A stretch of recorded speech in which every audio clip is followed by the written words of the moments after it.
Hello, and welcome to Bible Study with Fred.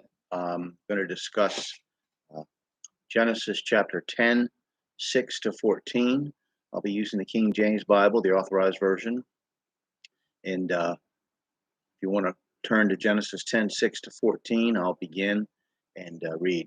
And the sons of Ham, Cush and Mizraim, and Phut and Canaan, and the sons of Cush, Seba and Havilah, and Sabta and Raamah, and Sabteka, and the sons of Raamah, Sheba and Dedan. Cush begat Nimrod.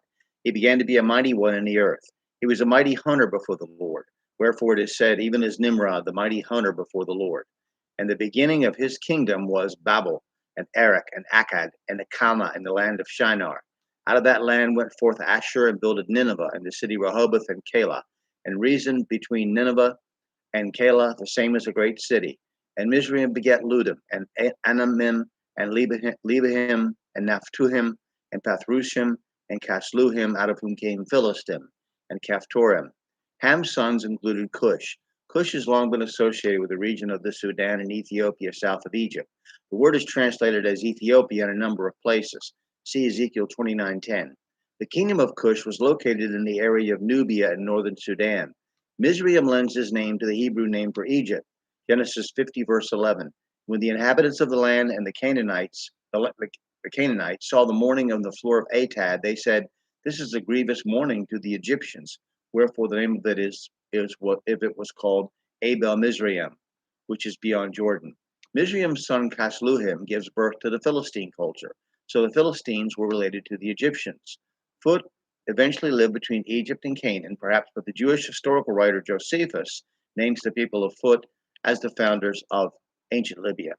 Canaan, as we know from extensive writing in the Bible, lived in what we call Palestine and environs. But none of these geographical relationships are yet established. Remember that everyone is still together, still pretty much brown skinned, dark haired, and brown eyed, speaking one language, excuse me, moving about in the region of the ancient Near East. The most notable of Cush's sons was the first ancient conqueror, a man who brought people together, you might say. His name was Nimrod. He is said to be a mighty one in the earth and a mighty hunter before the Lord. At least one myth I've read details that he led people in defense against the great proliferation of predators, lions and such, after the flood, therefore justifying the hunter epithet.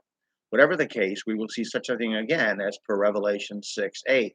Nimrod would represent the first great empire as a type of the end time Antichrist, the beast of Revelation. Nimrod founds four cities of note in the land of Shinar, which is where we will soon see that the families of Noah journeyed after leaving the ark. Shinar is the ancient name for the region of Babylonia. See Daniel 1, 1 and 2. Think of the area centered on Iraq today. Nimrod, Cush's son, builds Babel in the south, while Ashur, Shem's son, builds Nineveh, which will become the capital of Assyria, the northern part of the culture that includes Babylon. Nimrod will live on in various attributes of hunter gods, such as Artemis in Greece. Legends about him and other pre-Babel persons will make them deified over time, and they will be viewed as male or female, sometimes both. Call it the memory of the human race, if you will, but these figures will become archetypes in our mythologies, histories, and cultures. The world of men is one, united in culture, language, and color. So we're going to stop there. We're going to start with Canaan next time. Very important next time. Take care.